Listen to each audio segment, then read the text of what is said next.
Hi, people. I'm Castleman, and you may be thinking, what's this for? I just saw a Castleman review of Spectacular. Uh, why? Um, well, I looked back on it and I realized, you know what?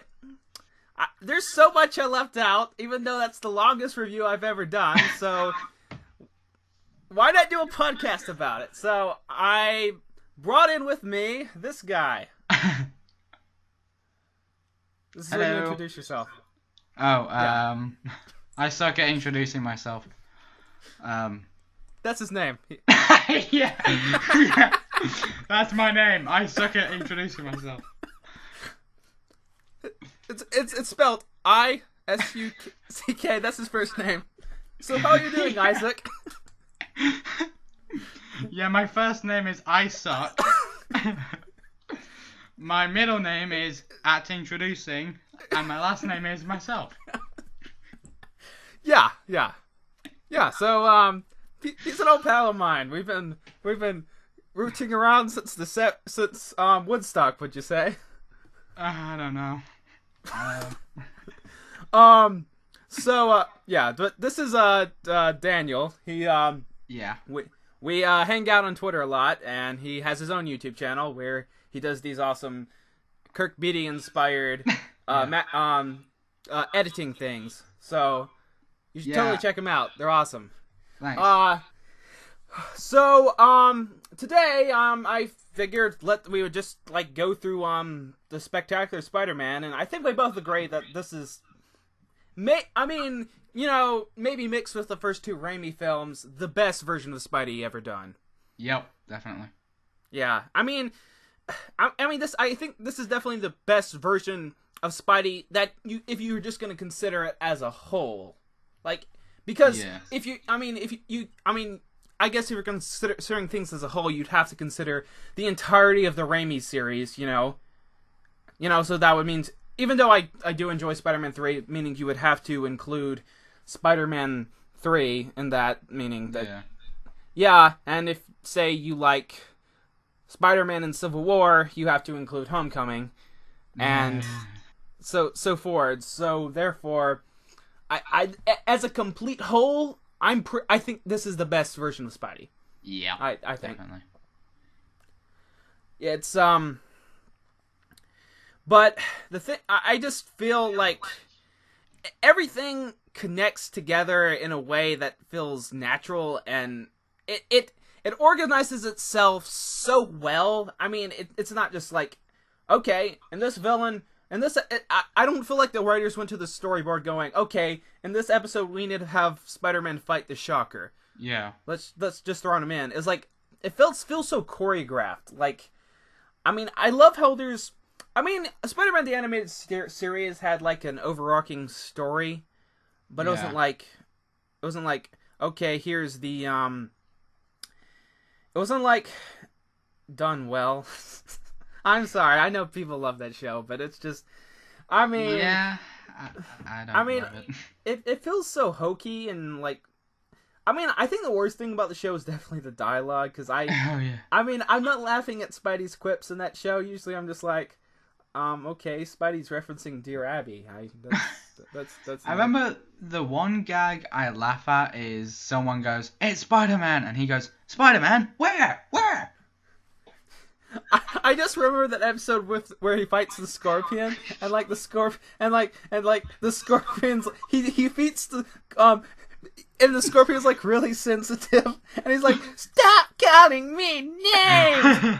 It's like Rudolph the Red-Nosed Reindeer or something. And Spider-Man defeats him by insulting him. Isn't that a great message to send to the little kiddies watching? Okay, great job, fellas. You nailed it. You nailed it. Right on the head. Brilliant. Yeah, but that show's hilarious. What? That show's hilarious. I know, but in the wrong reasons. Yeah, for the wrong reason. Yeah. Have you ever seen the '70s Spider-Man show? I have not. I've seen bits and pieces, but not it's fun. It's fun. Again, for the wrong reasons. I love like the 70s intro. It's like it's so wonderfully bad.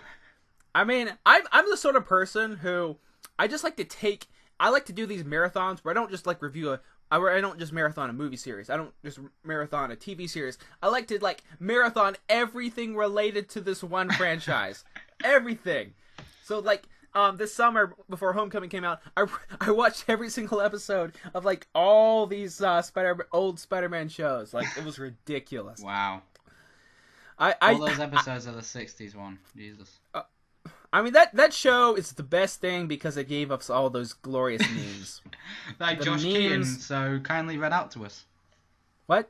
Like Josh Keaton kindly yeah, that was great. Yeah, I showed a clip of that in my spectacular. I remember that. Was it review of the 60s? Yeah. But I watched that earlier today, actually. Oh, yeah, okay. Thanks. But it was like it was just such a I mean, the animation is just like, it's funny. I could do better animation than that. Just by myself. I can do that quality animation by myself with probably better, like, designs. Like, I could give Spidey more webs than just on his head and hands. I mean, it looks so ridiculous. Like it's like you said, it looks unfinished. I know. It looks like oh wait. And he should be called Ant-Man because he only has 3 little legs on his spider. Yeah. I mean, it's like nobody took a second look at anything on that show. Yeah. Nobody was like, hey, you forgot to draw those two little legs. Oh, that'll cost us $500. It's not worth it. I remember it's yeah. So that show. I mean, so I feel Spectacular is the true. It's the only truly good Spider-Man show. Like, I mean, I do think the 90s show is okay, and I have fun with Spider-Man Unlimited and stuff. I couldn't get past one episode of Spider-Man Unlimited. I was just like, what the fuck is this? Yeah, I mean, I understand that a lot, but it's just I mean, I don't really. I mean, have you ever seen any of the 2003 show? I remember I was so bored one night that I actually marathoned all of it. It's only 13 episodes, so it was fine. I mean, what'd you think? Meh. Yeah. I mean, the animation is just weird. Like, it looks. Yeah. It looks like. I mean, it looks like I mean, I try to think what it reminds me of. It looks like a video game. It looks like something like Zelda Breath of the Wild, only worse. It looks like a crappy version of Iron Man Armored Adventures. Oh yeah. That sounds pretty right. And I don't even really like Iron Man Armored Adventures that much, so that's saying something. Yeah. I was just like, and it was the weirdest thing about that show I find is like the fact that they had him fight Michael Clark Duncan's character. Yeah, I remember that from the 2003 Daredevil, and I was just like, this is bizarre. Like, yeah. I mean, I kind of like to imagine that I mean, not this Spider-Man show as it relates to like the Sam Raimi movies, but just this show is in the universe of that. Yeah, it feels more like Daredevil it's in the Daredevil universe. Yeah, that'd be great, and he can. They should make a spiritual sequel to where he teams up with Ben Affleck voicing Daredevil. Yeah, that would be amazing. Yeah, but yeah, I'm just it was just. I mean, I remember the episode where it was Electro. It was just so bad. Like, I forget his origin. What he tripped at a party because they were bullying him, and then he came back as Electro and like tried to kill everyone. I'm just like, what? I mean, I think there's a limit to where I mean, maybe you are trying to set things in high school / college, but there should be a limit to where you like, just like put everybody in high school. I think Spectacular was good at that. It didn't exactly have, besides maybe Hobie Brown, I don't really recall him really having any villains that were in his high school. Yeah, that always turns into something just what? Yeah. You had Molten Man, and that was the only exception, which I thought Molten Man was pretty good. Yeah, I thought they did Molten Man really well. And wasn't that the first version that was ever adapted of Molten Man? Like, I believe he was in the '90s show. I don't. Well, you watched. I remember, didn't you tweet that you watched all of it, and that's why that video came out so late? I'm just double checking with you because I don't think I. No. I don't think Sandman was in that show either. No, he wasn't. Because James Cameron wanted to make his movie. Yeah. Where this weird movie where like I have heard about. I don't know. Spidey has BDSM sex with Mary Jane on a bridge or something, and why? I don't know. Why? I would watch it just because I'm that guy who would watch anything. I would like. I mean, of course, like something like Amazing Spider-Man. But I watched it. I rewatched it just. I suffered through it just so I could review it. You know. So I mean, I will rewatch anything as long as related to something. I mean, it has to be really bad.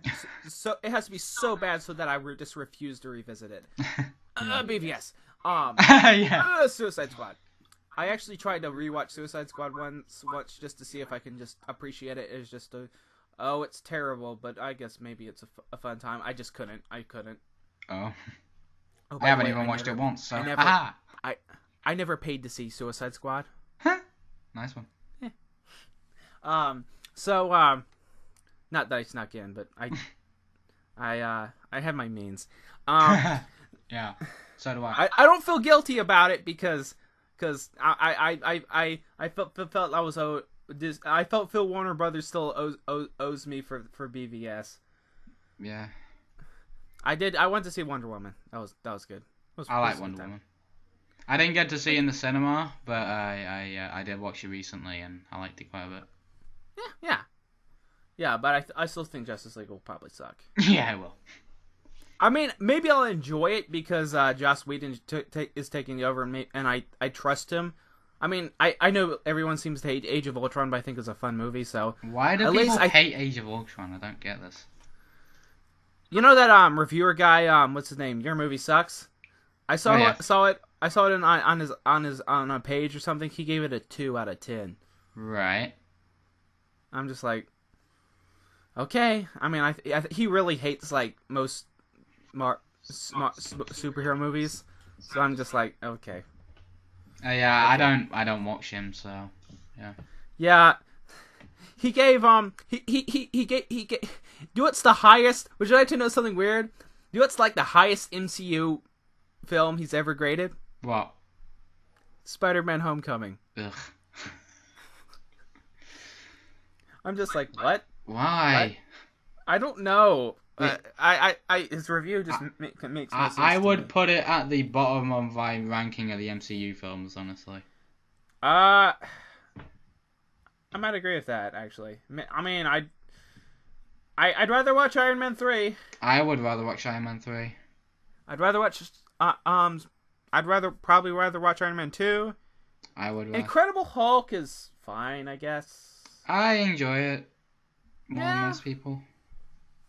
Yeah, maybe it is at the bottom, honestly. Yeah. Jeez. This is depressing me. I would rather watch Thor: The Dark World, mainly because gosh. I remember jack shit from it, but you know. Yeah, because Spider-Man. Jeez, that depresses me because I was waiting for this. I remember when I first found out the news that Spidey was in the MCU, and I was like in the library at school, and I went to the news, and I just randomly searched Spider-Man, and that was like the first article that popped up. It was like in February, the day they announced it. And I just like jumped up in the library, jumped on my chair, and was like screaming with glee. Because this is around the time that I had realized that Amazing Spider-Man was such a shit movie, and I was desperately praying that Marvel was taking the rights back, was at least taking the creative control back. Yeah. And I was like, yes. And people were like, what's up, Jody? And And I was like Spider-Man's at the MCU, and and my friends who were there were like, oh cool, and the other people were like, Jody. Jody is my nickname, by the way. That's what. Ah, okay. Okay, so so basically, it was like, yeah. So I was so I was waiting over 2 years for this, and I was so hyped. Yeah.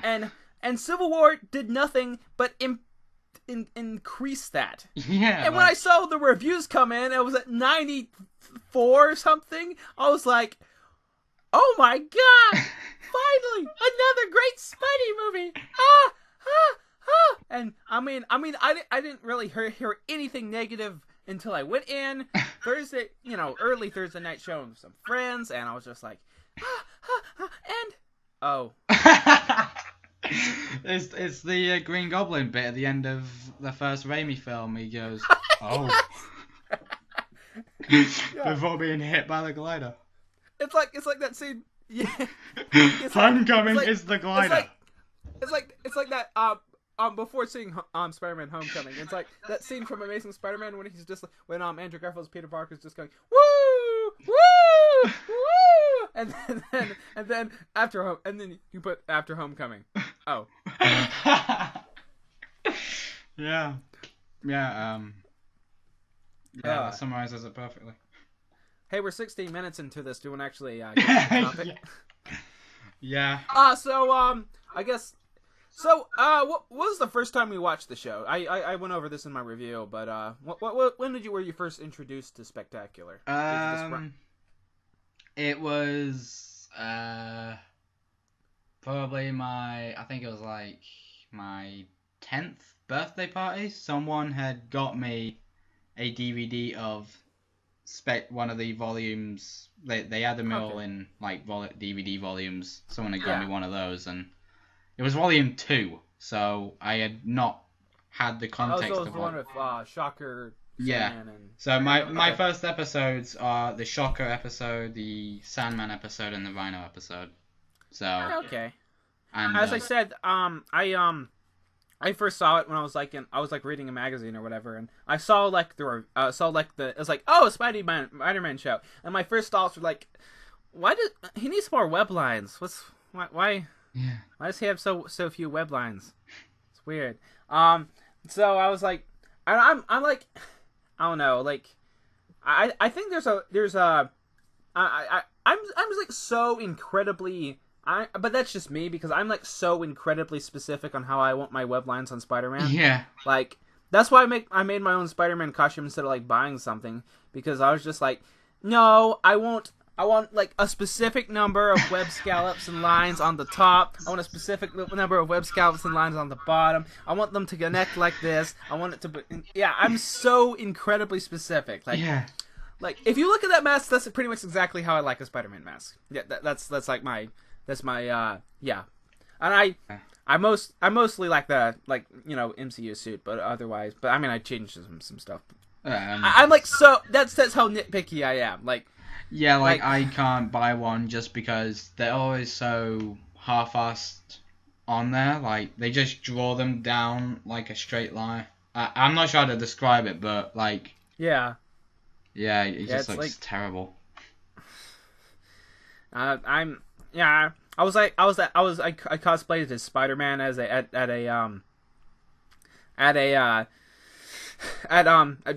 when I went to Dragon Con. It was like and I think I was pretty much the only person there who's like there is like classic, John Romita Spidey, because I went to the big huge Spider-Man photo shoot. I'm actually on Marvel's if you go to Marvel's Facebook page, I'm on there.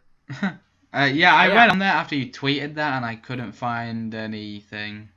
If you go to Marvel's Facebook page, you'll find this huge photo of a whole bunch of people in Spider-Man costumes. I'm one of the people in a Spider-Man costume. That's shui. Yeah, it is pretty shui. I mean, I can point out to you where I am, but otherwise you couldn't tell because there's so many Spideys. Yeah, but I was the only person who used the symbol where like all the little See, this is how specific I is. I'll use this classic symbol, where instead of I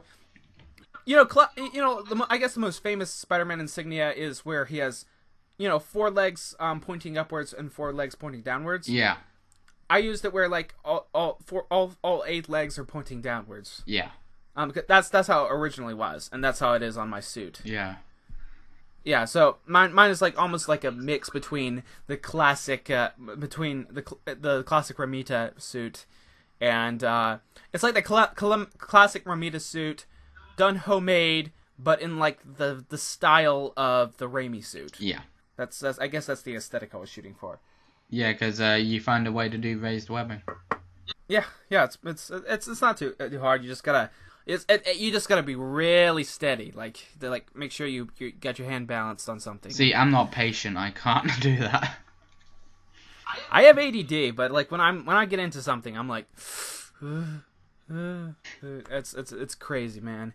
Yeah. So I basically I was just like, okay. I mean, it's anything Spider-Man. Like I'll watch it. So I checked out the show, and that first episode, what is it called? I got the episode. Survival of the Fittest.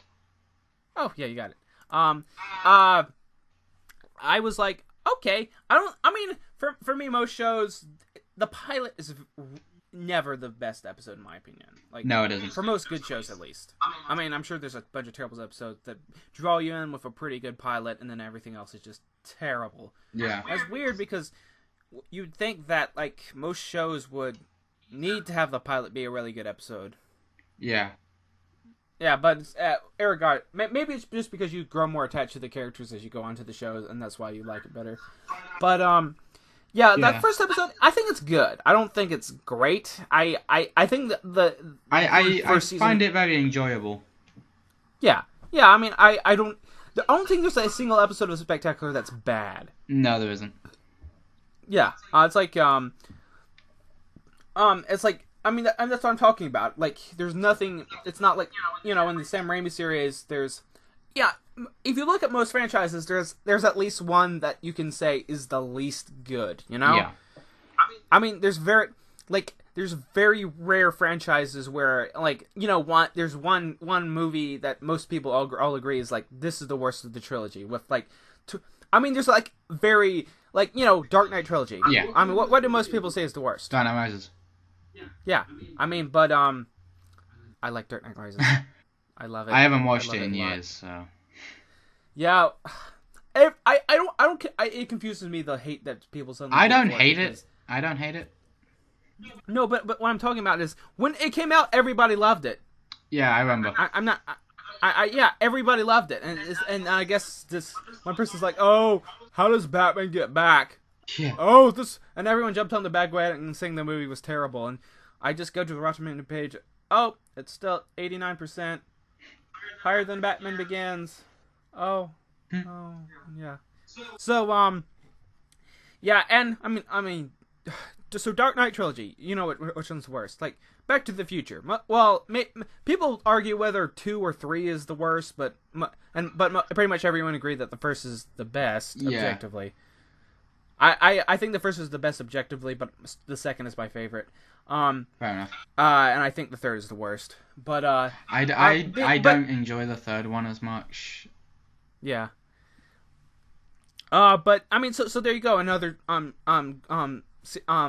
trilogy where there is one that's not as good. And I think I'm trying to think, the only 2 trilogies, and I mean the Captain America trilogy, most people agree that the first Avenger is the worst. Yeah. And then you have I think the only 2 trilogies I can think of that are like all the way through perfect are like Toy Story. Yeah.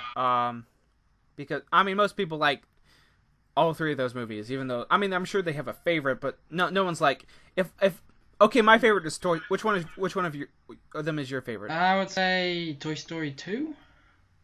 Okay, and I don't bemoan you that at all. Yeah. My favorite's Toy Story 3. And Nathan Snyder said his was favorite was Toy Story 1. Yeah. So, but I mean, it's one of those things where if someone says that's their favorite, it doesn't surprise you. It's those kind of franchises is what I'm talking about. Yeah, like you don't get a lot of those anymore, do you? No.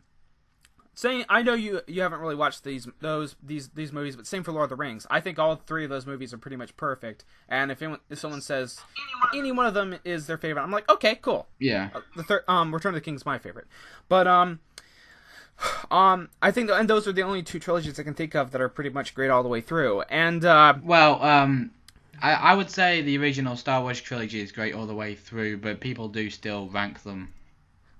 Yeah, there is a consistent and most ranking people that say, most people have. And most people say that Jedi is the worst, and it's my personal favorite. Yeah, it's my personal favorite too. Yeah, I mean, I'll get on the background and I'll agree that Empire is objectively the best, but everyone's heard it before. Yeah, and I like. I mean, that scene of that throne room is the I think is the best to show the best.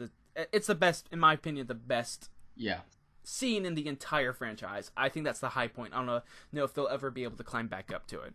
Yeah, and that's what I'm talking about. In terms of quality control, Spectacular always maintains it. I mean, the lowest it ever gets is pretty good. Yeah. And I think that's fantastic. I mean that first episode, I mean it's mainly just okay, here's the characters. I do remember like finding maybe this isn't I know this is intentional, but that scene where he tries to talk to Sally always makes me cringe. Yeah, I think cringe so hard. Yeah, it's so hard to watch. Yeah, and like as they start up that cheesy music and slow motion when he first sees her, I'm just and this is the moment. This is the moment. I love Gwen and Harry in that scene. They just like, oh, he's not. Oh, he did. Yeah, and we're with Gwen and Harry in that moment. Yeah, and I think I was in the still in the phase when I was watching the show. Like when was it? 2008. So I was like 9 or 10. So I was still in the phase where I just hated pretty much everything to do with romance. So I was like, they're not doing this, please, no. But then it turned out to be just like a joke thing. I was like, okay, cool. I thought when they played up the cheesy music that they were being serious at first when I first watched it. I really did. I thought, oh no, this can't be. They're not being serious, are they? They're not. Please tell me they're not. Oh no. This is embarrassing. This is so embarrassing. Oh my god. Yeah, so I think that's the one. That's why I don't really like the pilot so much, because it's that just like. It's not like, it's not like, sort of uncomfortableness like, Toby talking to Kirsten Dunst as Mary Jane and the Sam Raimi movies. Yeah. It's not like I think that's like the perfect level of like the awkwardness you need Peter Parker to be. Like this is the one time that I'm just like, oh. Yeah, but again, I mean, it just gets all fun, and I like how I love how they introduced Eddie Brock from the start. This is, in my opinion, the best version of Venom ever. Definitely. Because, like, in all the other versions, he's just this bodybuilder photographer who I don't even know. I like Topher Grace in Spider-Man 3 because I think he's hilarious. Yeah, me too. Yeah, but it's like I just love that scene when email Peter Parker is like talking down to him like he's a baby, and he's like whimpering. I'm just like, and he just like I goes to the church, is like, I want you to kill Peter Parker, Jesus, please. I mean, I've never read the Bible, so I think you just do things. I think from what I know of religion, you just kill people for people. Is that right? If I come here and ask you to kill someone, you'll kill them for me, right? I mean, if you do, I promise I'll get baptized or something. I don't know. I that scene is so funny. I mean, I think if you're atheist, Christian, or whatever, most people want to understand. I don't think that's how it works. Spider-Man 3, I love you. So, and Eddie Brock, it's like Ultimate, and Ultimate had the right idea, I think, look, they had a connection, but they just revealed, Eddie Brock is a terrible person all along, so they kind of missed that opportunity. But Spectacular, they nailed it, and I actually care about Eddie Brock, and you actually feel so sorry for Peter, and you feel just totally down when at the end of the story arc, you see that oh no, Eddie and Peter are falling apart. This doesn't feel good. It just feels kind of... Yeah, it's a thing you don't want to happen. Yeah. In a good way. And I think it's the best thing that... And I think it's probably, in my opinion, I think it's... I mean, Spectacular is my favorite version, but I think it's most obvious improvement on any source materials. Yeah. And then, I mean, I like the Electro because it's like a perfect mix. Again, it's a perfect mix of like the Ultimate and the classic versions. It's not like for. I mean, it's. I don't like Electro when he's blue. I hate him when he's blue. He's so boring when he's blue. I want him green and yellow. And I think that the suit here is perfect. That is the best version. Perfect. That is the best costume anyone's ever given Electro. The best design anyone has ever. I mean, the original costume is like, it's fun, but you can never adapt that to screen. No, you can't. Like, really. No, they tried to adapt it to a video game once with Web of Shadows. Yeah, and the that star. I mean, when I was a kid, I kept trying to draw him with that star mask, and it just looked terrible every time. Yeah, so I mean, I mean, it's a stupid design, but I love it. I love all of it. I mean, the stupider the comic gets, and more cheesy, sometimes I just love it all the more. Yeah.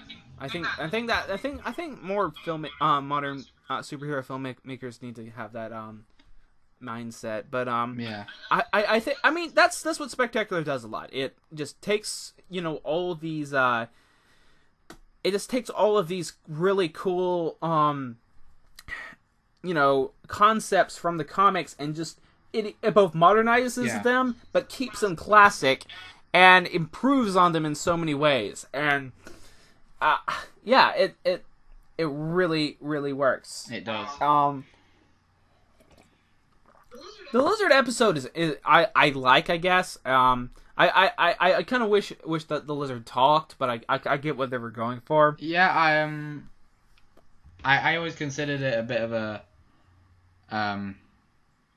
a missed opportunity when... No, you know what? Never mind. I can't be asked.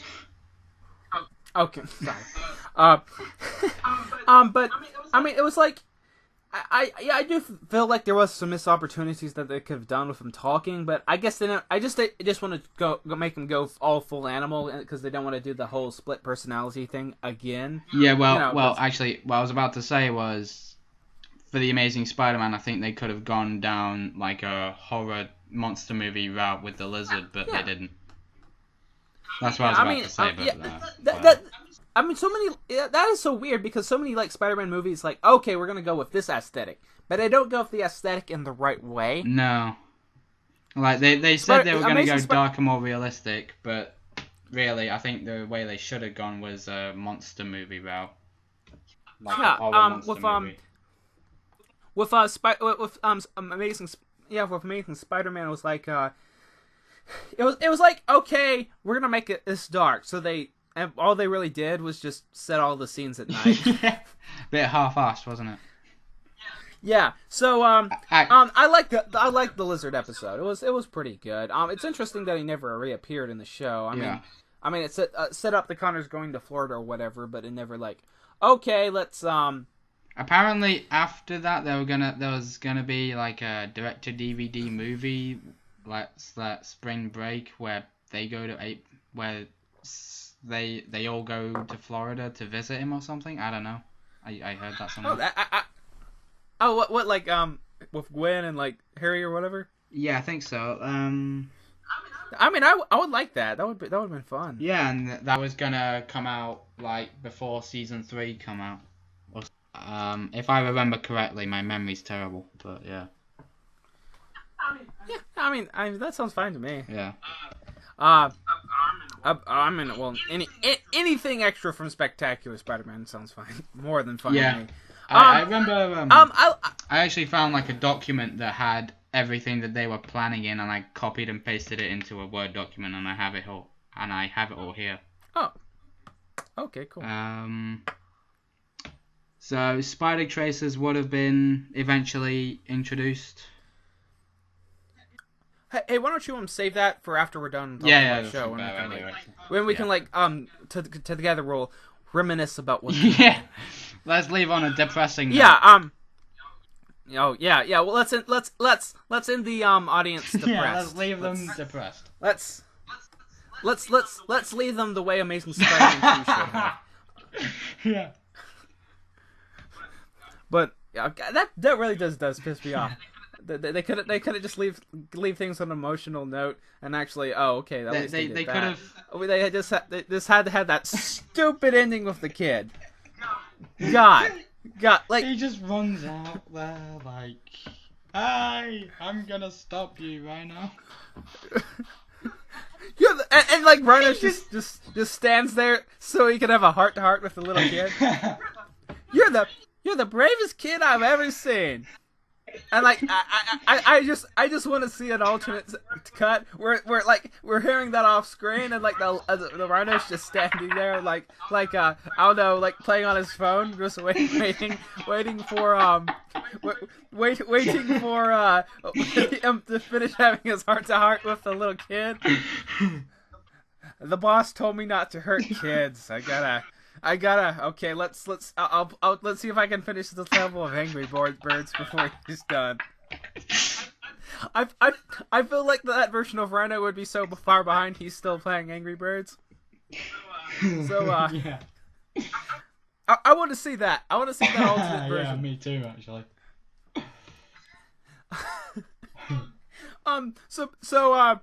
Yeah, it was so weird in Homecoming how they took the how they took Spectacular's idea of having the Shocker be the Vulture. Shocker be the Vulture. I mean, not the Shock, not the Shocker be the Vulture. I mean the having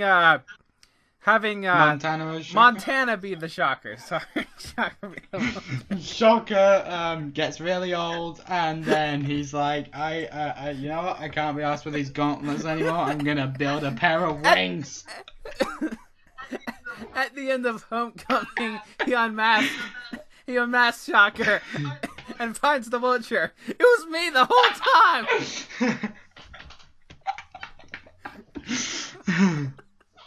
And I would have gotten away with it. It wasn't for you darn kid and your special Stark Tech TM trademark suit. He gets unmasked in the second act, at the end of the second act, and then for the third act has to fight Vulture Shocker. Remember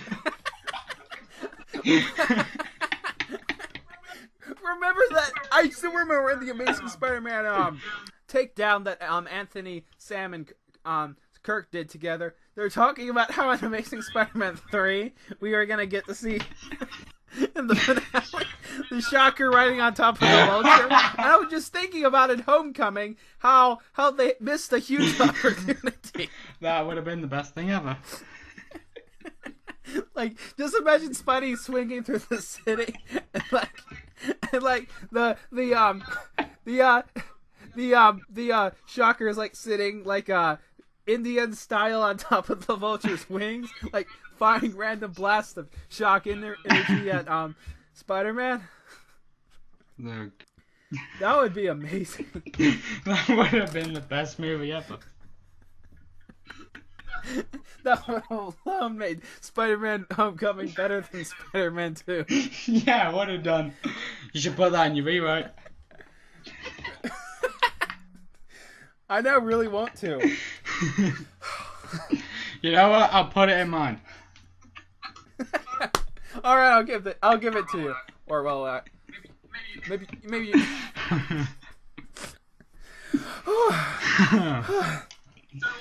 So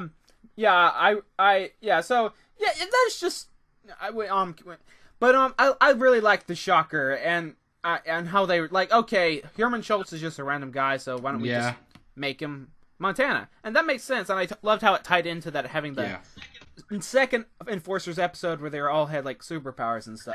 Super. That was fun. I thought that was that was really great because I did I was so weird that they and it was really weird pointless for Homecoming to like introduce Montana. And they just kill them but they off. didn't introduce the other. Yeah, and they didn't introduce the other two Enforcers. It's like Wasn't I don't know. Tinkerer there? I heard Tinkerer was there.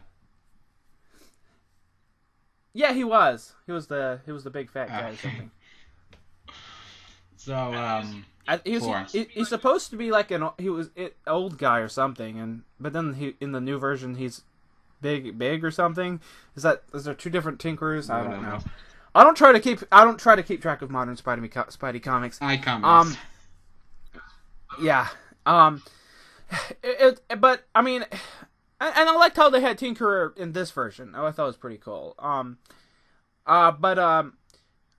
mean, it was but it was just weird. Like it's kind of like I don't know, introducing Johnny Storm in the MCU for 2 seconds and then killing him off. Yeah. And then having someone else be the Human Torch or whatever. Yeah, they bring the robot in.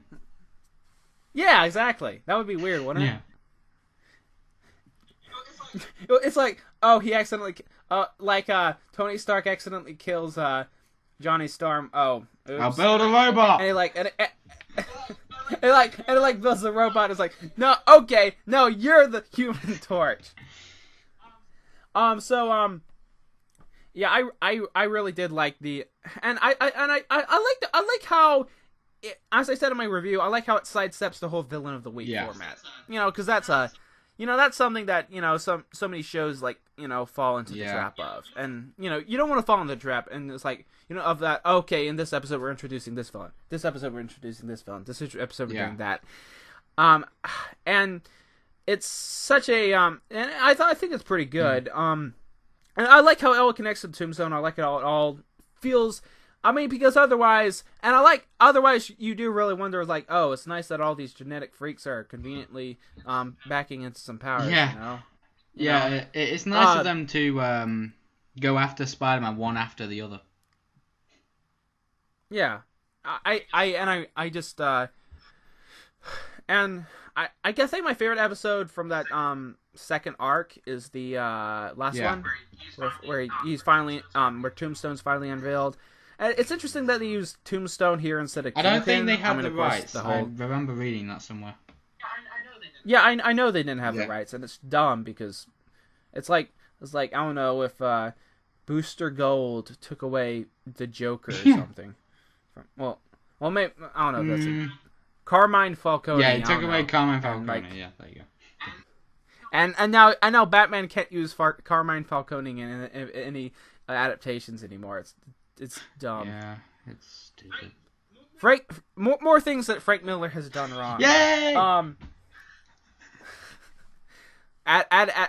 We can add that little item to a list that's we'll compile a list. Oh no. Of everything he's ever done wrong. Didn't he write RoboCop 3? I think I believe he wrote RoboCop 3. I remember hearing that somewhere. Yeah.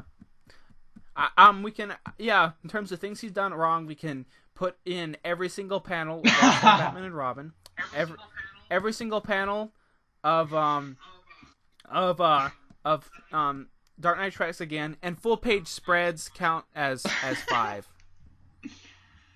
That makes sense to me. Why do people still look at to him as?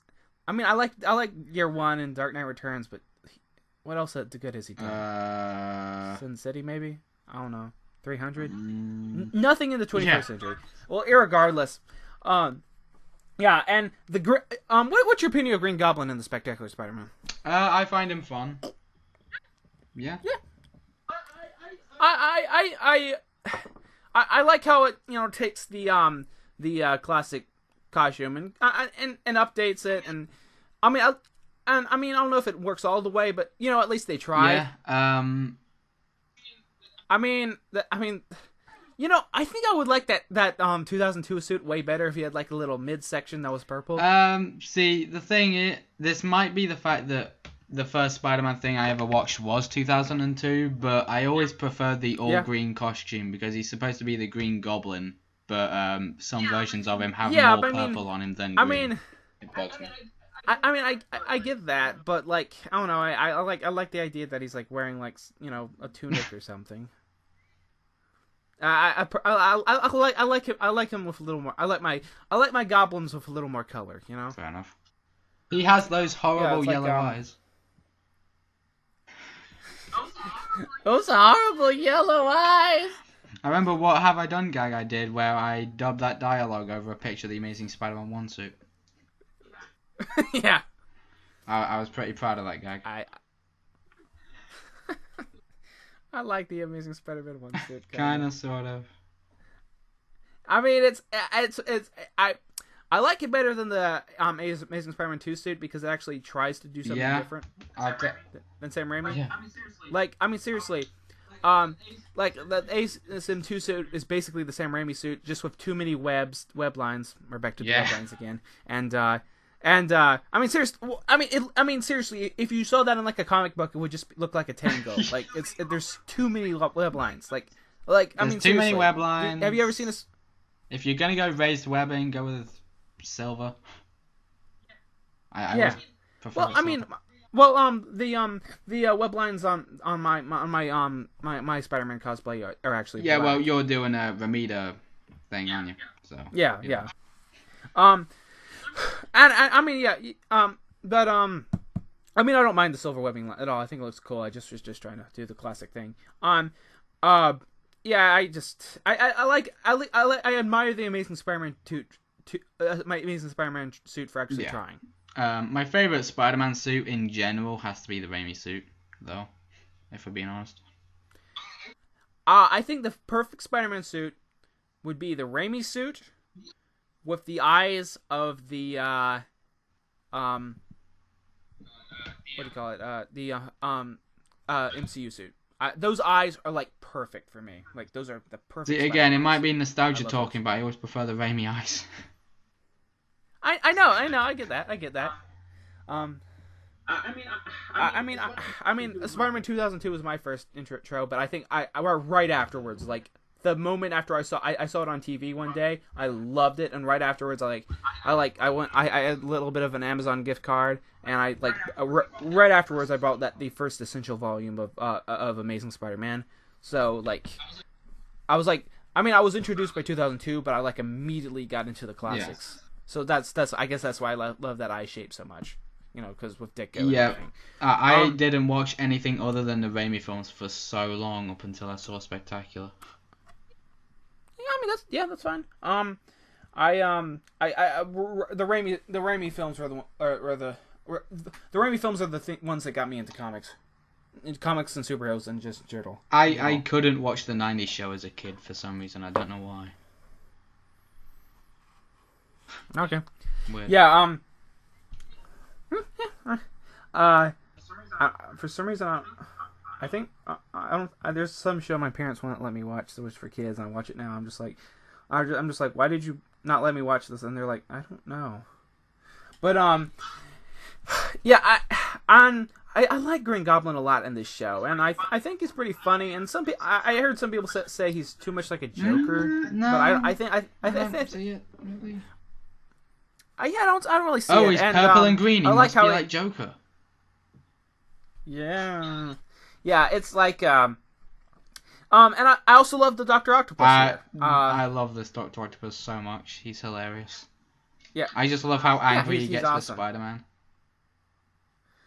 Do you ever shut up? Sorry, my favorite is you will suffer for this indignity, Spider-Man. Yeah, he's great. And I think I really do love that episode where and I love how they're intertwining this with Harry Osborn and having And this is such a great way in a kid's cartoon to be doing the drug addiction. Indeed, yes. It's amazing how in this kid's cartoon they're actually, tackling this heavy topic that was in the comics. And I mean, a kid could just, he's taking the super juice, but if you read the comics, you recognize it. You can recognize it from that storyline, and that's. I mean, I love how almost most things. They invent their own stuff a lot of times, but so many things are just so cleverly adapted.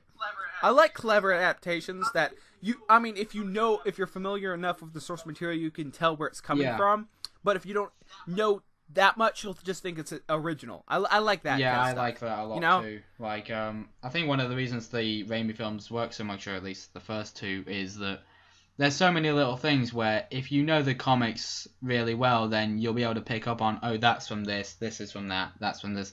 But if you know, if you know jack shit, then it's not gonna detract in any way. I know. I mean, that's how you should do references. Indeed, that's how you should do them. You shouldn't build your entire movie off of reference. No, you shouldn't. I thought it was great how they revealed that Harry Osborn was the Green Goblin, and we'll get to how that played out in the next season in a bit. But jeez, that's brilliant. It was so brilliantly done. And then we get to the Venom arc, and I love this. I love this so much. Same. I really love that first. I just love the episode of Black Cat. It's brilliant. Of all the innuendos that they snuck in there somehow. Hold on tight. Don't worry, I don't slip. Not why I said that. Don't get your goop in my hair.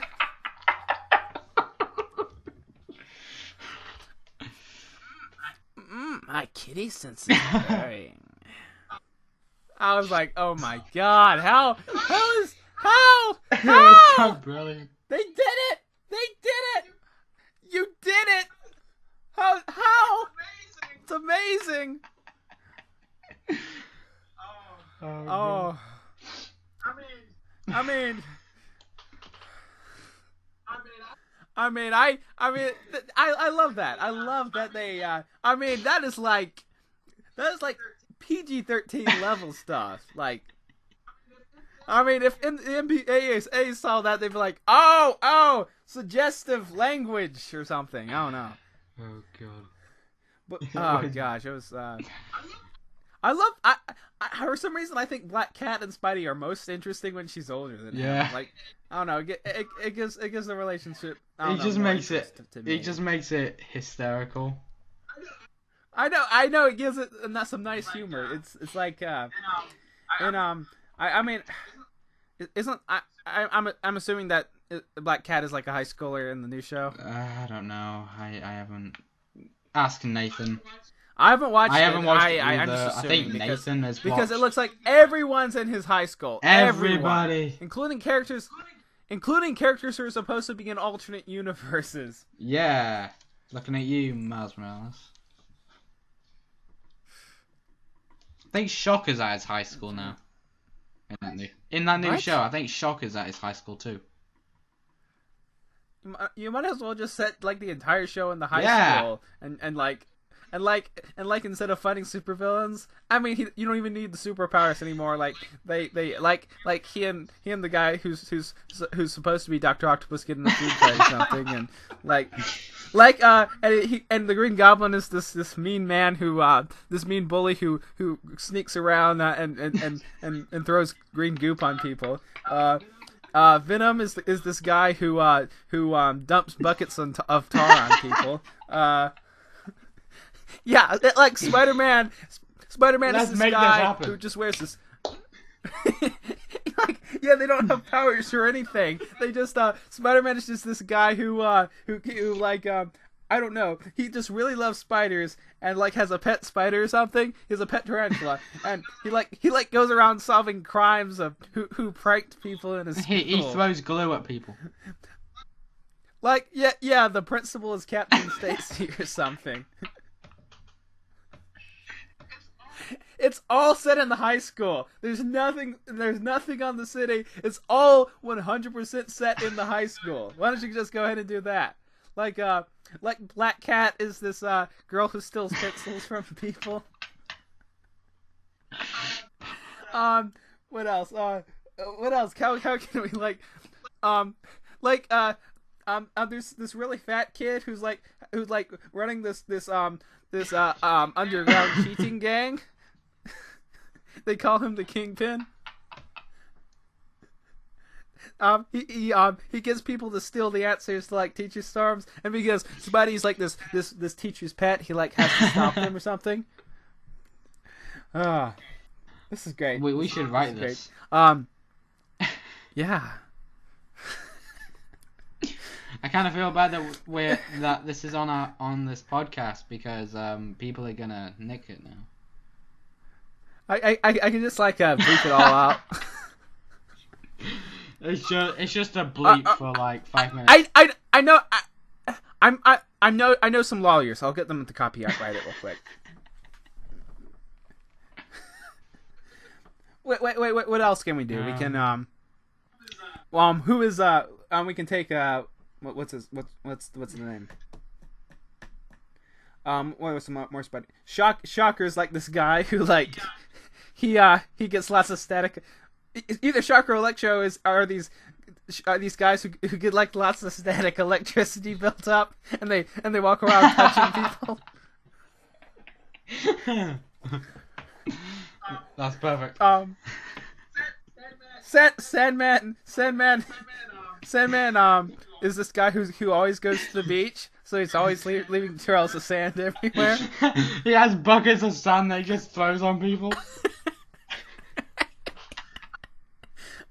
I'm the Sandman, and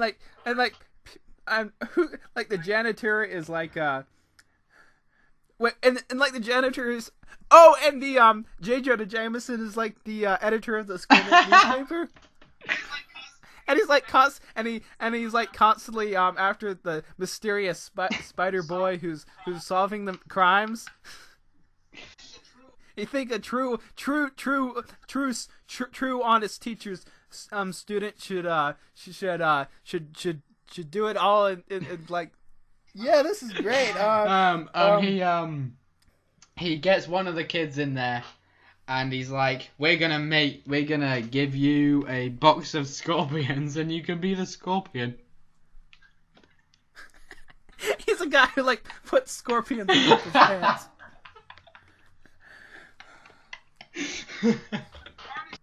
Carnage is this guy who likes to stuff dead rats in his pockets. And he leaves them in people's lockers.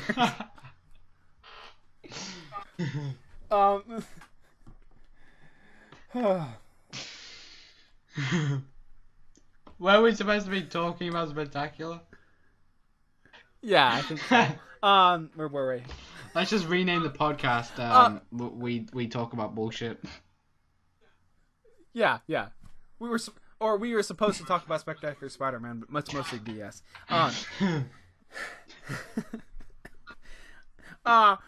But I really like the I really enjoyed the symbiote arc, and I love the Black Cat. She was awesome. I loved how she mainly helped him just so that she could steal that tiger necklace. That was awesome. I always laugh at the woman who voices the woman who like owns the tiger or something. The tiger, where is it? I think that's just really funny, and Jay, we haven't even talked about J. Jonah Jameson. Oh, he's brilliant. I love him. He's not J.K. Simmons, but he's near there. Like, I love how his obsession with like time, and like if you don't get out of here in like 14.2 seconds, you're fired. You know, like all that kind of stuff. Like, and I love that part where it's just like I like I'll give you one word, scram. 2 words, scram, kid. Or 17 words, get in my office in 14.5 seconds, or I'll staple you to a flagpole. And he's like, how did you How did you count so fast? Get out! I love It's that. so brilliant. It's perfect. Spider-Man is nothing without a good J. Jonah Jameson. Yeah, Homecoming.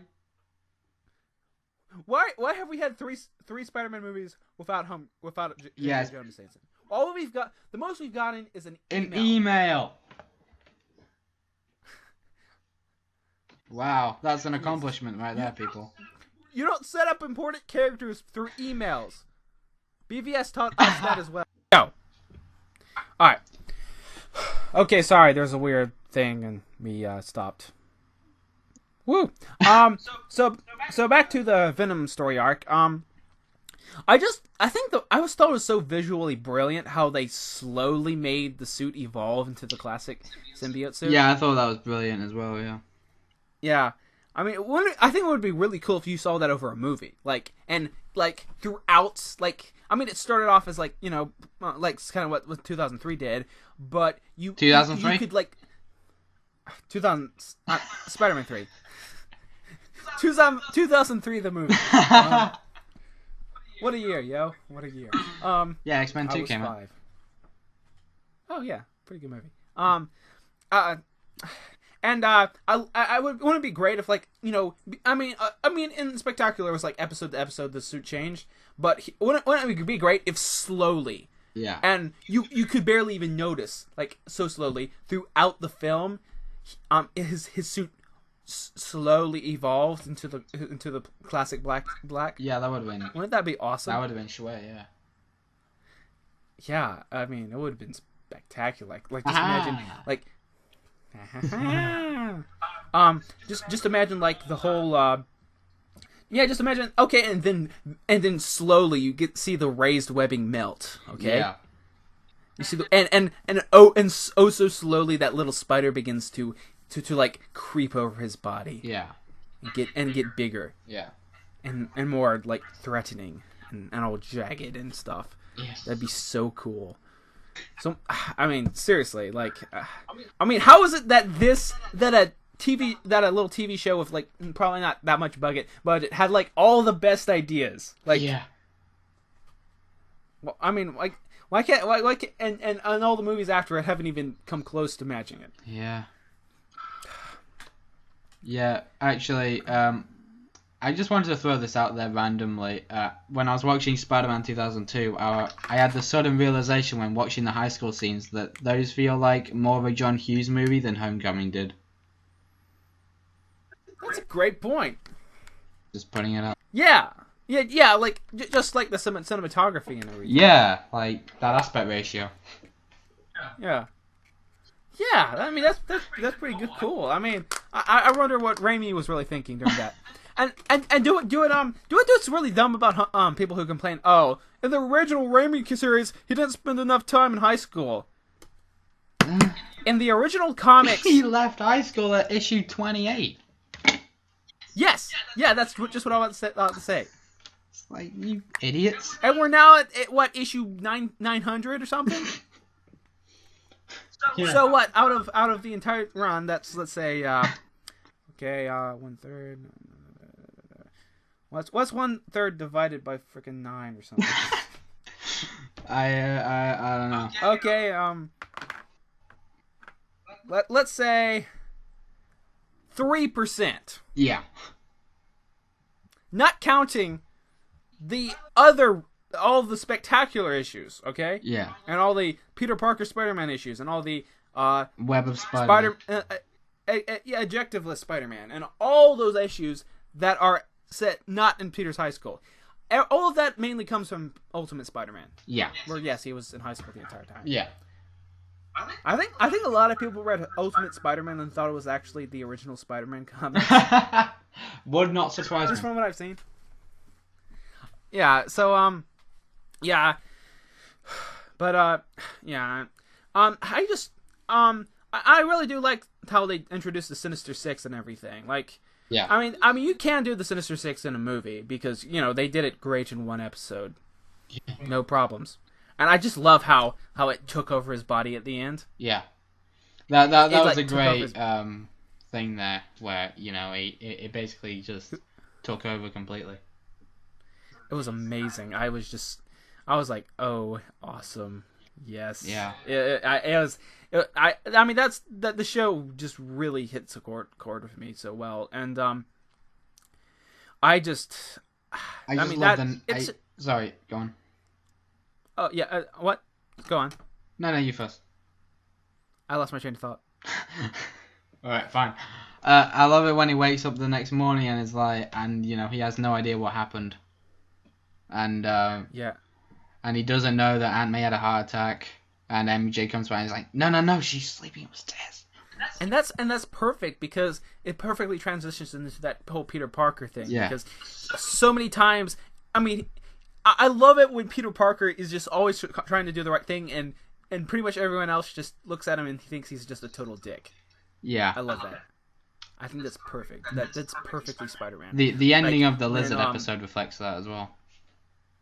I know. He tries to do the right thing all the time, and I mean, I think we need more Spider-Man movies where it ends, where he wins as Spider-Man, but he just totally loses Peter Parker. Yeah, we need some of that, yeah.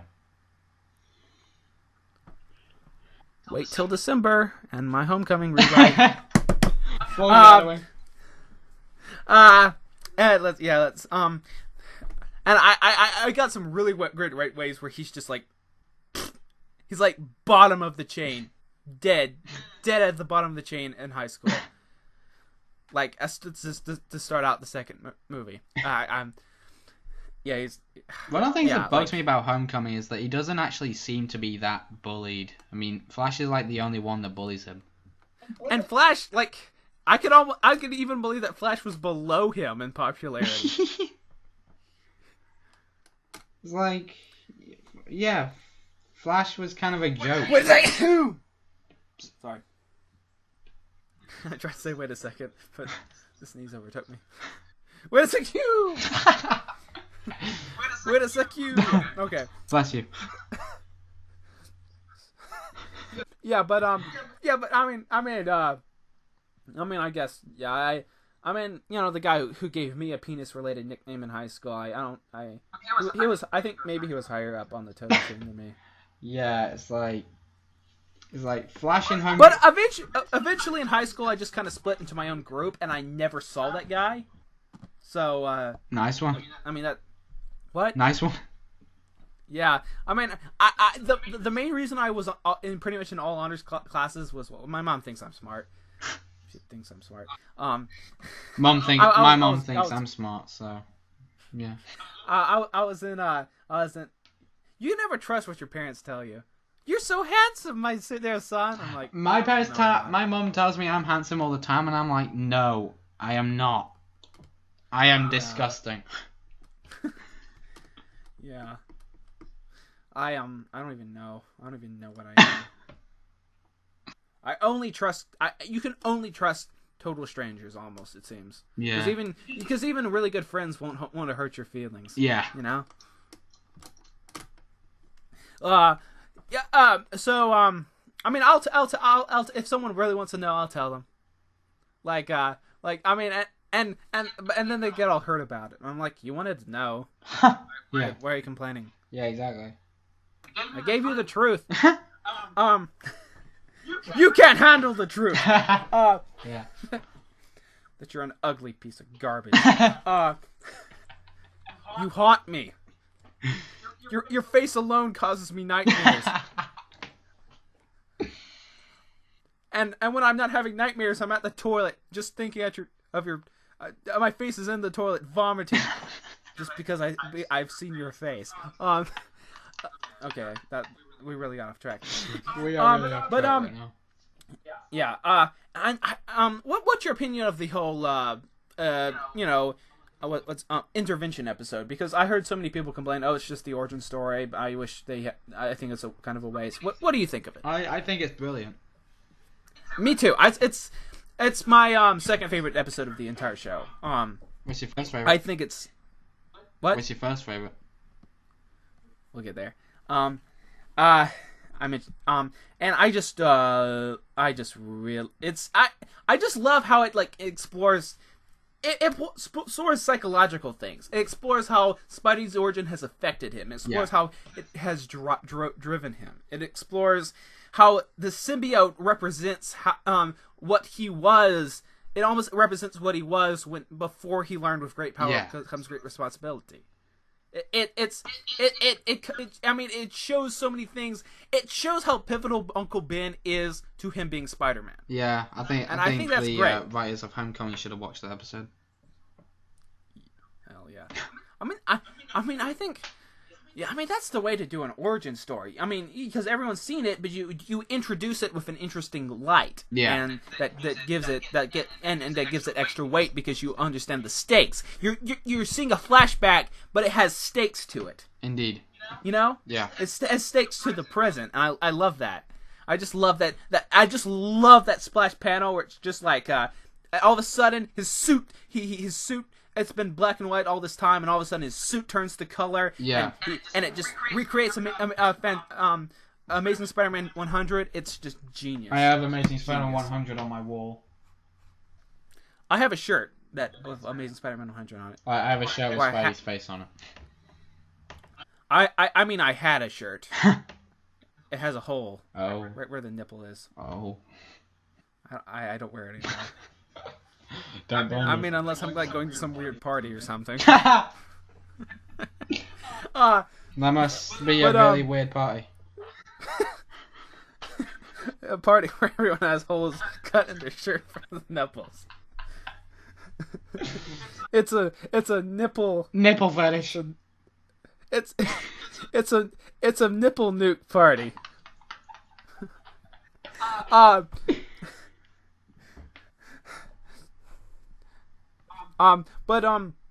Yeah, I think it all comes to...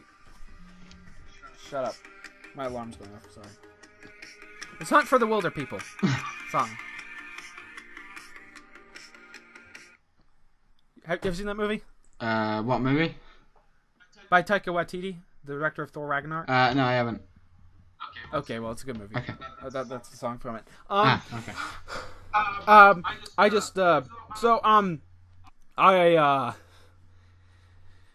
And then the Venom episode I think is just really good. I don't think it's as good as Intervention, but I think it caps things off pretty great. I think it does. What's your opinion of Gwen in Spectacular? I think she's great. Yeah, I think she's probably the best version of Gwen ever. And I like how, it lets you... it doesn't start her off as the whole supermodel thing, and it evolves you into really rooting for her to get with Peter, and then she turns into the supermodel. So it's not just like, these people are hot, let's see them fuck. Yeah. Looking at you, Amazing Spider-Man 1. Yeah, I think that's just a thing. Chemistry isn't everything, it's a good thing. But writing is way more important. Exactly. People complain about Kirsten Dunst and Tobey Maguire, and I think they were doing it too. They had good chemistry. I don't understand why people. Yeah, I thought they had good chemistry. I don't understand why people say they have bad chemistry. I thought they had great chemistry. And apparently, there's rumors about Zendaya and Tom Holland. So what is it that like? I think if you really want to get laid, you should just star as Spider-Man and star as Spider-Man and star as the as a girl in a first Spider-Man movie, and you're getting something, okay? Yeah. That's number one key to success right there. Yep. What heterosexual woman doesn't want to date a guy who wears a skin tight outfit? What heterosexual man doesn't? We're heterosexual woman, I said. I said what heterosexual man?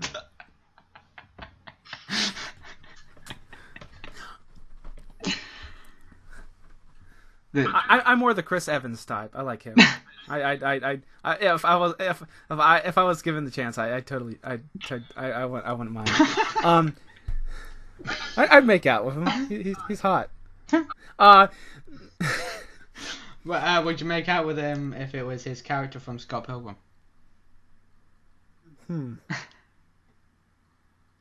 That's a good question. When we do the I'll tell you when we do the Scott Pilgrim commentary. Okay. Okay. All right. Right. Sure. I'll decide that. It's mainly that I'm mainly onto that scene in Captain America where he's just like pulling down that helicopter and we see his biceps. I'm just like, hell yeah, oh yeah. But I just and I like how they do the romances in here. I mean I think it gets a little heavy-handed at times, but I mean maybe that's just me. I think it's done really right, and in season 2, in the entirety of season 2, I think it's pretty. I have more to say when we get to season 2. Season 1, I think it's just pretty much straightforward, and I guess even when it's kind of hokey, it's intentionally hokey. You know, It's high school. What can you expect? Yeah, exactly. I'm just glad I'm in college now. You know, it's better. Yeah, way better.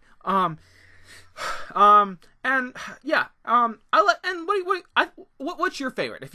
If someone with a gun came up to you, put it to your head, and was like, which season of Spectacular Spider-Man do you like better? Which would you pick? I know, right? I don't know. Maybe he has a gun.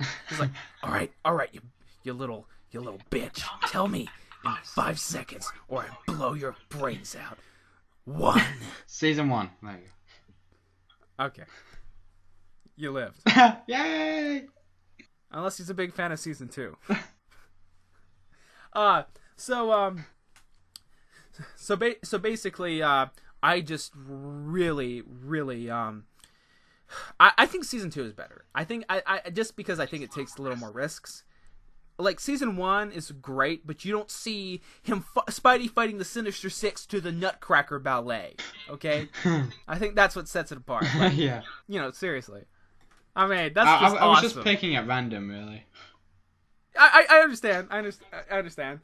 You're at gunpoint, you know. You're at gunpoint. It's all understandable. We're all friends here. Yeah, but I just love that first. Season 2. I think it's shaky, and I think the second Venom story arc is probably the worst in the show. But I think that but I just it's. I mean, not to say that the Venom story arc is bad at all. I enjoy the episode where he's told everyone that Peter is Spider-Man, and everyone's like, I mean, that's really enjoyable. The one that doesn't quite work for me is the one where it's like Captain Jupiter or something. Yeah. I mean, that's great, straight from a Marvel comic. I love how they did go with like Wolfman or whatever. Yeah, don't go with Wolfman. They went with the classic. I love that. You know, subverting expectations. Yeah. What? Yeah, they subverted expectations. I thought you said, did they? No, I said yeah. Are you challenging me, young man? Respect my authority. Let's see. Yeah, I just I mean, I think it feels a little shaky. I just think they brought Venom in too early. I think that's the main thing. I mean, as I said in my review, why can't a Spider-Man show just hold off on blowing their load with Venom?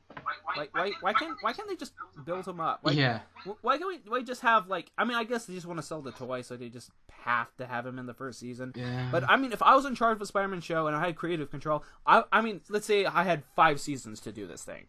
I would probably introduce him in like the 3rd season finale. Yeah. I think that would be good. Yeah, I mean, I would like maybe, I don't know if they would. It's a kids. What I would kill off Gwen in season 2, and I would have this whole darkness arc in season 3 or something like that. You know. Yeah. Yeah. Which Amazing Spider-Man 2 could have led into, but no.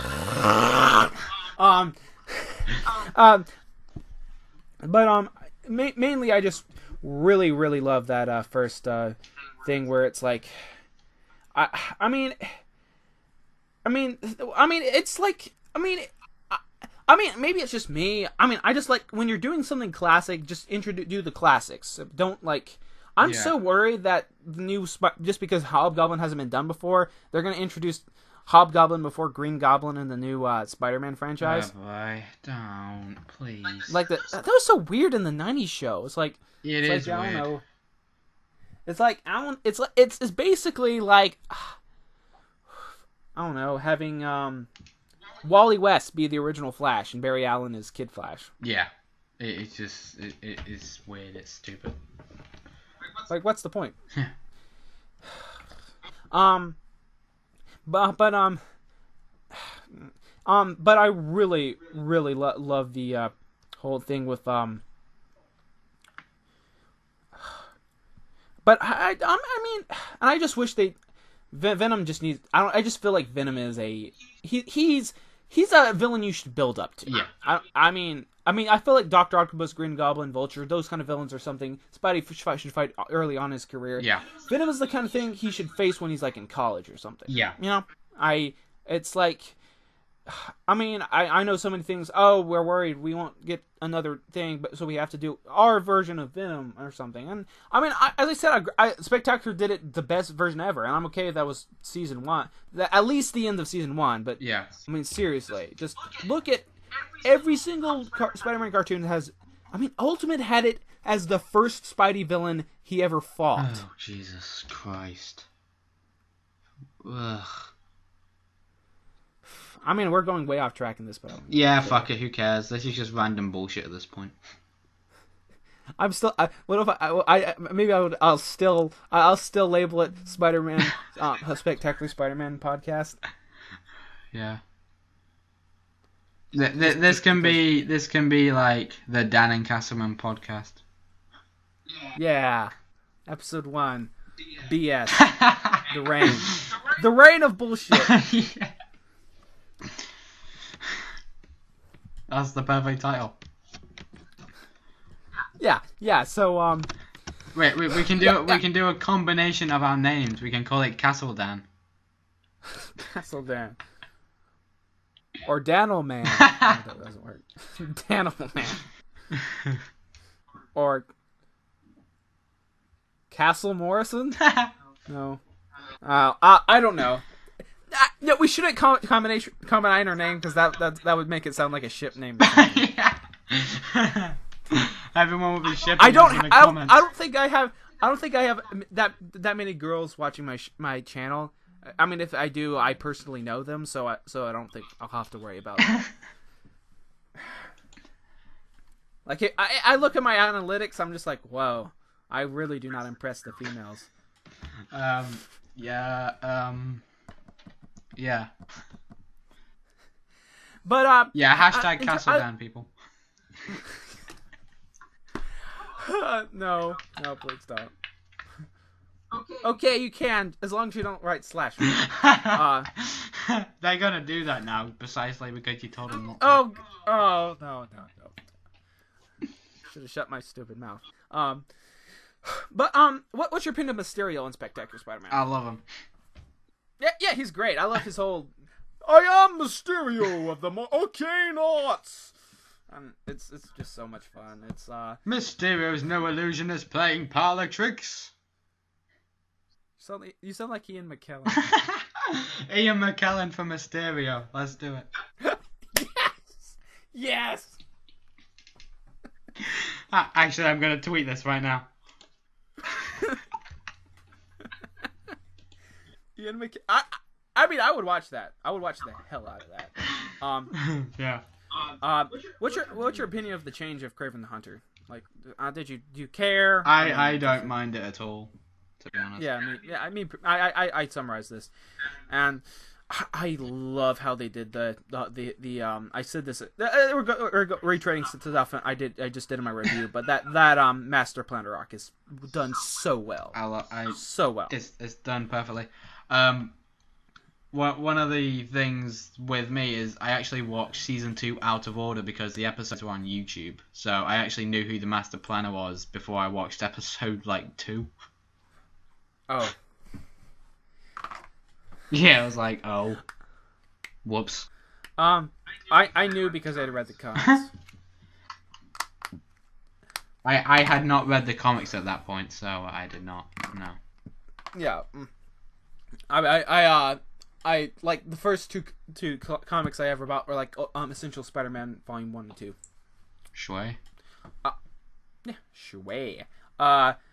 It's and they really did nail the whole, what do you call it? The turning point thing? Is that what it was called? The final chapter. I think that was the final chapter. Turning point is the death of Gwen Stacy.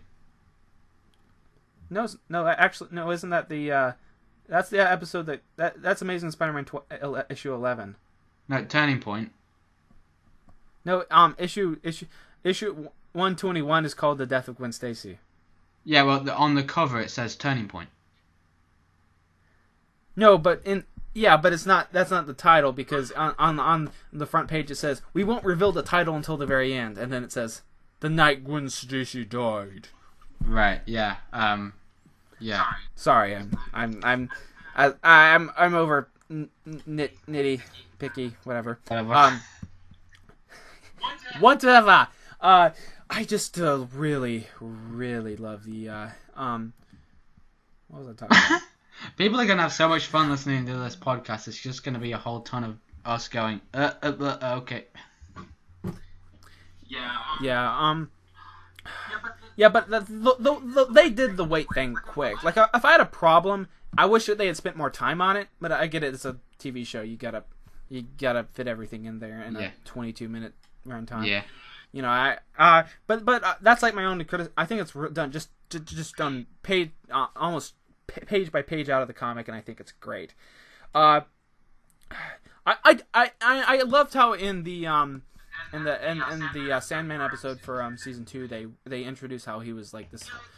They introduced that he had morals. Yeah. He had these little underpinnings that you could connect to, and I really thought that was done really well. Yeah. I know we were going to save this for the end of it, but too bad we couldn't see it go further. Yeah.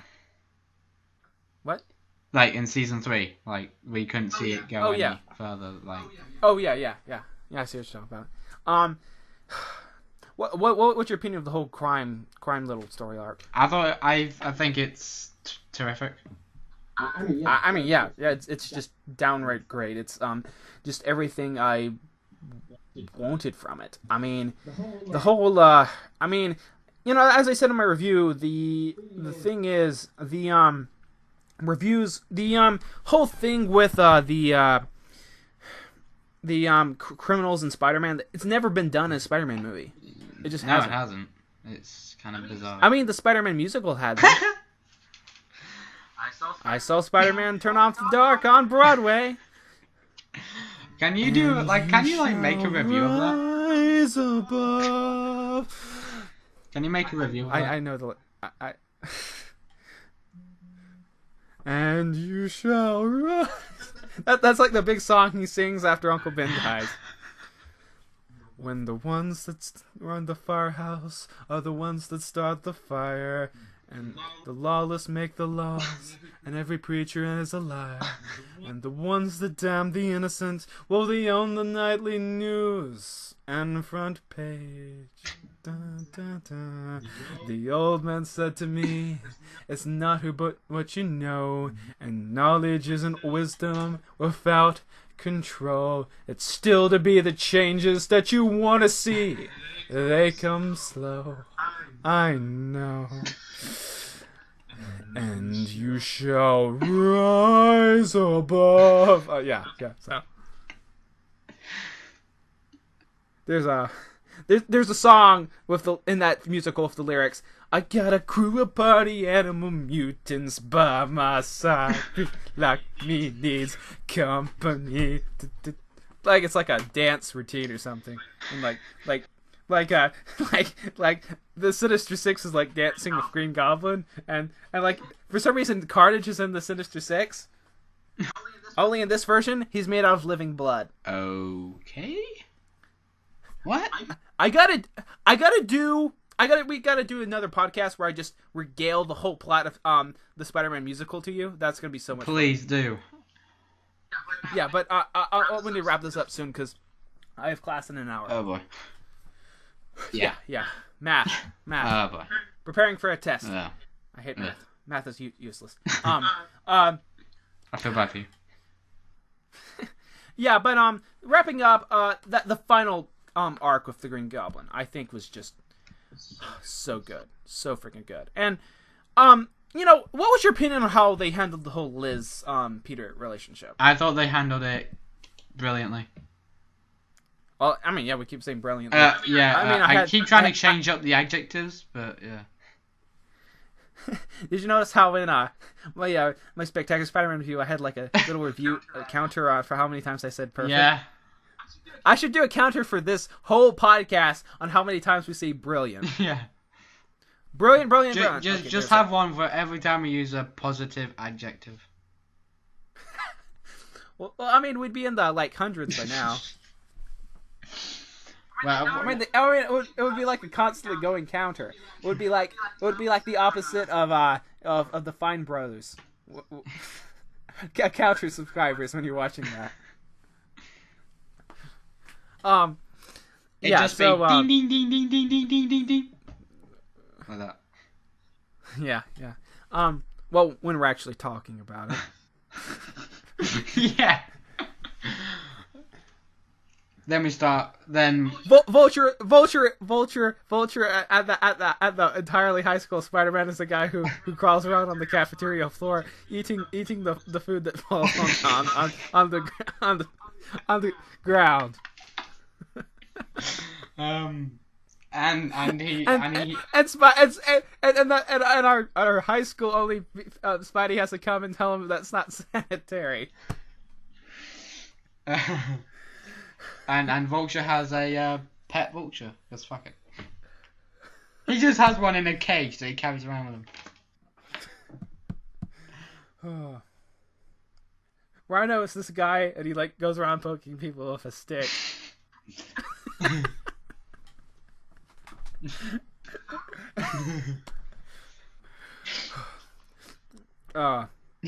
So I gotta ask you, when you were watching that final episode, the season 2 finale is my favorite episode of Spectacular Spider-Man. I gotta ask you, when you were watching that episode, were you surprised by the Norman Osborn reveal? Because I was. I was like, when they were like, is it? It was like counting down all the people one by one. It's like, and then they were like, is it Mom? And I was like, what? I mean, because I actually believed them. I did. I actually believed them. I was like, oh my god, she hasn't said a word this entire time. Oh my god, this is brilliant. And then it was, and then I was like, and when he took off the mask, I was like, oh my gosh, Emily Osborn's the Green Goblin. This is crazy. And then all of a sudden, it was Norman Osborn. I was like, what? What?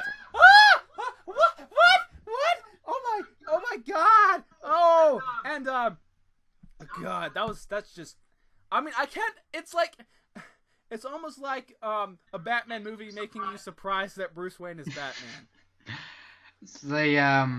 It got spoiled for me. Oh god. Yeah. That sucks. I mean, that experience just watching that episode was crazy. I remember when I first watched it, I first binged Spectacular Spider-Man Season 2. I had just come home from scout camp, and I was sunburned. So bad. Oh.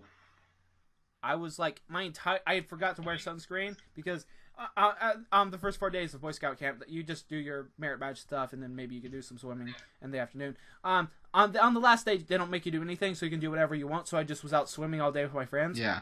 And I forgot to put on sunscreen. Oh. And I am like lily white. I'm not tan. I don't tan at all. Yeah. I'm like, and yeah. I was like, it was like lobster red. I looked like a lobster. Oh. So basically, my mom just like, my mom just covered me with aloe vera. You want some aloe vera for that burn? What? Did you know that in high school, I actually put a little mini bottle of aloe vera in my backpack, and whenever I roasted somebody, I took it out and said that line from Spectacular. Oh yeah, I remember that. one time, I don't know if I've told you this before, but one time in like for some reason there was always this one guy, but one time in high school, there's this kid. I know I have a pretty good vocabulary, and this friend of mine, Zeb, didn't know what farce meant. Okay, so the teacher's like, "Hey Jody, could you please explain to Zeb what a farce is?" I was like, "Zeb's life."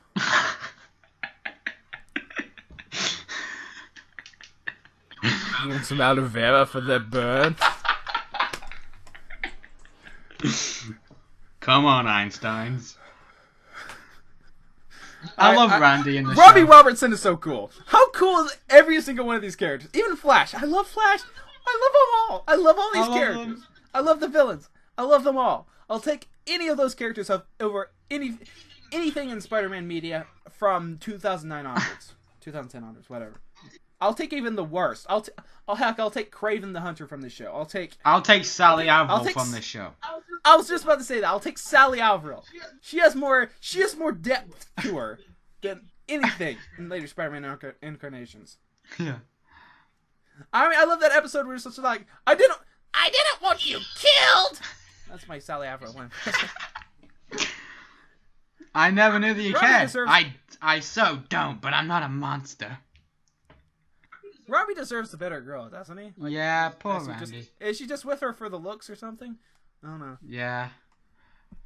Robbie, he's such a cool dude. I love him. Yeah. I like. Why wasn't Robbie Robertson in Homecoming? I mean, at least have some connection. Jeez. Yeah. I remember like when we were me and a friend of mine were speculating about Homecoming. This was like a year ago. And this was after Donald Glover had been cast, and he actually said that maybe he's playing Robbie, and I was like, that would make sense, and then he wasn't. Yeah. Well, so what did you why don't you pull up that Word document so we can finish this up? Yeah. I gotta go soon. Okay.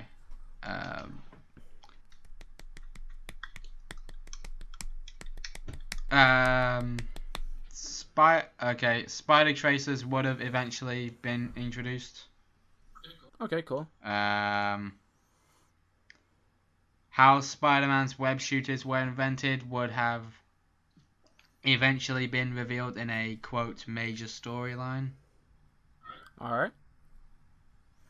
Wiseman would have liked to introduce the Spider-Mobile in season 3 or 4.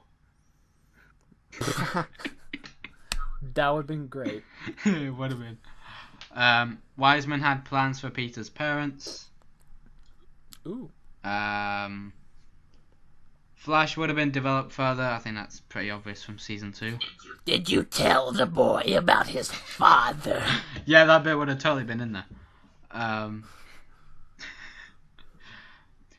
Peter and Flash's boxing match from the Amazing Spider-Man issue 8 is something Wiseman would have liked to adapt. How interesting. That'd have been fun. Yeah. Well, anything else? Yeah. Betty Brant and Ned Lee's relationship would have been important in season 3. Okay. Here's something. Kurt Connors would have been in Florida and working on a cure for Electro in season 3. Alright. I mentioned this earlier, but a planned direct-to-DVD spring break movie would have been set in Florida. Yeah, hell yeah.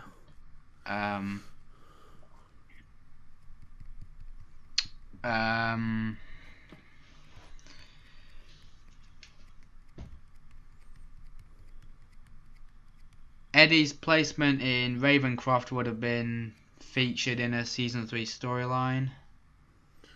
Okay.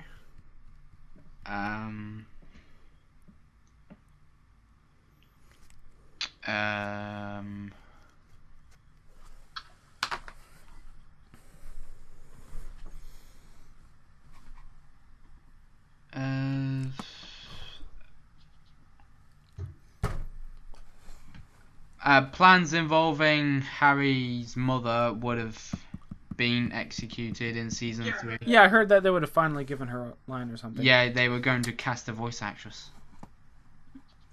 Alright.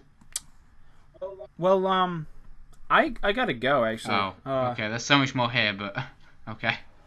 Yeah, you can email me that, but yeah, Yeah.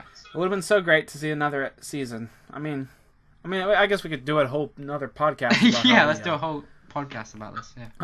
About what we could have been done, and yeah. Huh.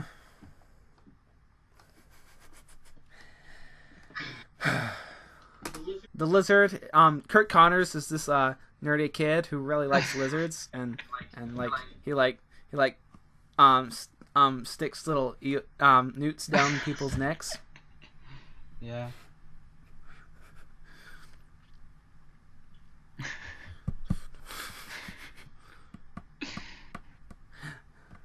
Mysterio is like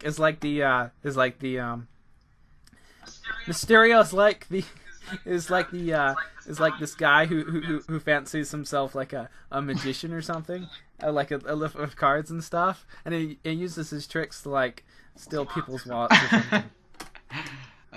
Yeah. I don't know. Maybe Maybe I'll take these little segments where I'm talking about this thing and I'll like animate it into like a little. For Lizard, that he would have a bully that would threaten to rip his arm off. I mean, this show already sounds like the best Spider-Man incarnations we've had since Spectacular. Oh yeah, definitely. Okay. Well, let's okay, I gotta go. So, Okay. let's. How do I end this? So long and thanks for all the fish. I don't know if you get that reference, but it rings a bell. Hitchhiker's Guide to the Galaxy. Okay. No. Yeah. Hitchhiker's Guide to the Universe. Or, I forget. One of the two. Yeah. Yeah, I have class, so here's Daniel. I'll link Daniel's channel down below, and you can go watch his stuff. Yeah. He made a video about a gay Spider-Man. That's awesome. And you can subscribe to me too if for some reason you listen to all of this. And I don't know why anyone would listen to all of this. They listened to this entire podcast, and for some reason they hadn't seen any of my videos, and they just found this. And they were just said, okay, for my first video with this guy, I'm gonna watch this 1 hour and 43 minute thing. Yeah. So yeah. Well, and if you are that person, thank you. Yeah, I'm proud of you. applause. You did it. You did it. Comment below and tell me you did it, and I will send you a signed copy of my prescription box. Nah. I'll send you a no prize. Send you no prize. Yeah. So, yeah. Yeah. So long, farewell, Adidas versus Sane. I can't remember the rest of the words of the song. This is a very long goodbye.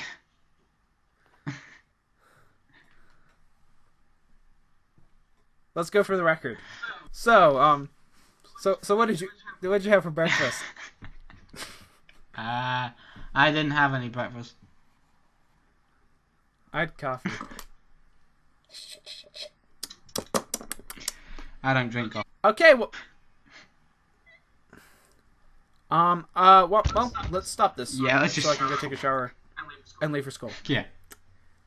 Okay. Bye. Bye. Bye.